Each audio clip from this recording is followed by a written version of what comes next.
नमस्कार दोस्तों। मेरा जो आज का मुद्दा है वो है मिडिल क्लास औरतों में ईगो इशू।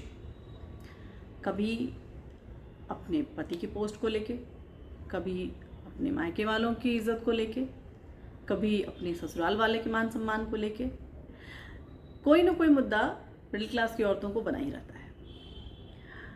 आपने देखा होगा कि मिडिल क्लास में भी जो औरतें थोड़ी वाइड विज़न वाली हैं, थोड़ी बेहतर सोच वाली हैं, उनको बहुत ज़्यादा इस बात से फ़र्क नहीं पड़ता। लेकिन मोस्टली अगर आप देखेंगे, ये मैं नहीं कह रही, जो आंकड़े कहते हैं कि 90% औरतें जो होती हैं उनमें ईगो इशू इतना ज़्यादा होता है, स्पेशली जो खुद कुछ नहीं कर रही होती हैं। मतलब मैं पूरे इंडिया की या पूरे वर्ल्ड की 90% औरतों की बात नहीं कर रही, मैं उस समुदाय के 90% औरतों की बात कर रही जो खुद कुछ नहीं करती। माना उन्होंने बहुत पढ़ाई लिखाई करी हुई है, काफ़ी हाई डिग्री ले रखी है उन्होंने, लेकिन फिर उसके आगे उन्होंने कुछ नहीं किया। अच्छी शादी हो गई, अच्छे पोस्ट पे हस्बैंड हैं, अच्छा कमा रहे हैं, खा रहे हैं, बीवियाँ उनकी गाड़ियाँ लेके घूम रही हैं, उनकी सैलरी एंजॉय कर रही हैं, उनकी हाई प्रोफाइल लाइफ एंजॉय कर रही हैं। नहीं, चलो ठीक है, तब तक तो ठीक है जब तक वो खुद के लिए यूज़ कर रही हैं ये चीज़ें, मतलब उनके लिए बेनिफिशियल है, तब तक तो ठीक है।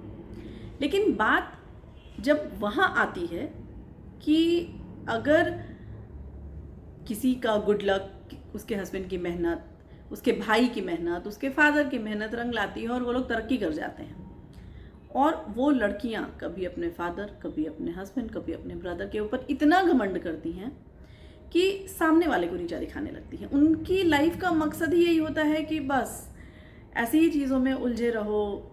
हाँ, मैं मानती हूँ कहीं ना कहीं एक ऐसी सोच आने का एक रीज़न ये भी होता है कि जो कमी उनके अंदर रह गई, जो वो खुद पाना चाहती थी वो नहीं पा सकी, जो वो खुद बनना चाहती थी, चाहे वो किसी भी रीज़न से। कई बार ऐसा भी होता है, मेरी सिंपैथी है उन औरतों से कि जो टैलेंटेड थी लेकिन कभी घर में पैसे की कमी के कारण, कभी घर की बंदिशों के कारण, कभी और भी किसी कारण कि समाज क्या कहेगा, परिवार क्या कहेगा, इस कारण भाई तो बाहर गया, मतलब बेटा को बाहर क्यों भेजा गया, बेटी नहीं गई। मैं मानती हूँ, मेरी सहानुभूति है उनसे, लेकिन ज़रूरी नहीं है कि आप बाहर ही जाती और तभी कुछ करती। आपने कुछ तो किया होता, कोई एक स्किल डेवलप करी होती। अरे लड़कियों में जो हैं वैसी औरतें जिनमें स्किल है कि सिलाई कढ़ाई बुना, अरे आपके किचन से लेके आपके एक डेली रूटीन से लेके हर एक चीज़ में एक स्किल छुपा है जिसको आप इम्प्रूव करके अपना फ्यूचर बना सकती थी।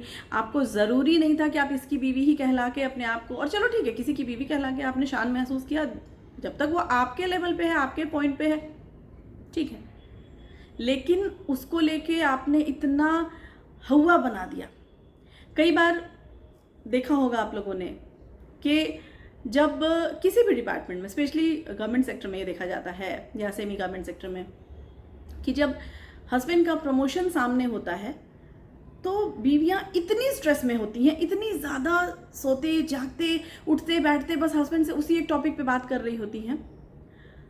हस्बैंड उससे इतना डिप्रेशन में आ जाता है कि उसे ऐसा लगता है कि वो अपने लिए नहीं, अपनी पत्नी के ईगो को सेटिस्फाइड करने के लिए वो जॉब कर रहा है या प्रमोशन ले रहा है। अरे भाई जीने दो उसे, बहुत मेहनत कर रहा है वो ऑलरेडी अपने फील्ड में, बहुत ज़्यादा, मतलब ही इज़ ऑलरेडी ओवरबर्डन, और आप अपनी इच्छाएं, अपनी महत्वाकांक्षा इतना लादे जा रहे हो उस पर।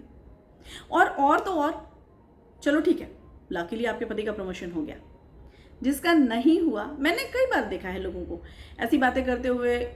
सपोज दो फ्रेंड्स हैं, उनमें से लकीली एक आगे बढ़ गए, दूसरे पीछे रह गए, तो ये कहना कि अरे जूनियर की वाइफ की ये औकात कि मुझसे बात कर। अरे यार, आपकी जूनियर नहीं है वो, या उसका हस्बैंड आपका जूनियर नहीं है, यू आर नथिंग।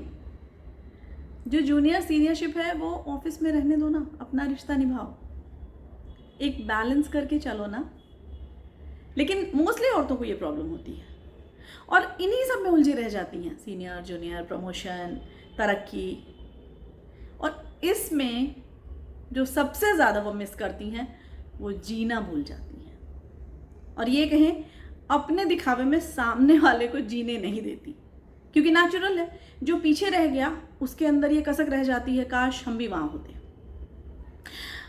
वो ट्राई करती हैं, अपने हस्बैंड से दिन रात उसी टॉपिक पे बात करती हैं, बेचारा हस्बैंड मेहनत तो कर ही रहा है ना, अपने अपने लेवल पे हर लोग लगे हुए हैं। कभी सोचा है, आपने सुना होगा कितने लोगों को कार्डियक अरेस्ट हुआ, ऑफिस में बैठे बैठे हार्ट अटैक हो गया, ऑलरेडी वो प्रेशर में है, क्योंकि जितना वो काम कर रहा है हो सकता है उसका डिपार्टमेंट उसकी उतनी वैल्यू ना कर रहा हो, क्योंकि शुरुआत तो सब एक साथ करते हैं, पर आगे तो कुछ ही लोग निकलते हैं। जो पीछे रह गए वो कई बार सोचते हैं मैंने तो अपना 100% एफर्ट दिया, मैं क्यों नहीं आगे बढ़ पाया। ये प्रेशर ऑलरेडी उन पे है और आप दिन रात परेशान हो, रोनी शक्ल बनाए हुए हो, अरे प्रमोशन क्या आ गया, ऐसा लगता है प्रमोशन लिस्ट क्या आ गई, प्रमोशन का टेस्ट क्या आ गया। या अगर आप उस ग्रुप में हो जो इस साल अगले साल ऐसे प्रमोशन लिस्ट में वो बंदा आने वाला है, उसको इतना मेंटल टॉर्चर मत करो।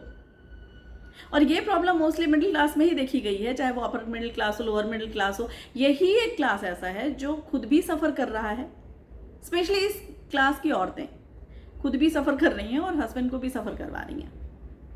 अब वैसे तो हर कोई इनफ मैच्योर है, अपनी जिम्मेदारियाँ, अपनी जो भी लायबिलिटीज़ हैं वो सब कुछ अच्छे से हैंडल कर रहा है, लेकिन प्लीज़ थोड़ा बाहर निकलिए, इस सोच से बाहर निकलिए। आप में ऑलरेडी, जैसा मैंने पहले कहा कि हमारे डेली रूटीन से लेके, हमारी रसोई से लेके, हमारे हर एक चीज़ में एक स्किल छुपा है, उसको डेवलप कीजिए ना। क्यों उलझे पड़े हैं बेकार की चीज़ों में। बात बाकी आप लोग अपनी मर्ज़ी के मालिक हैं, जैसे रहना है वैसे रहिए।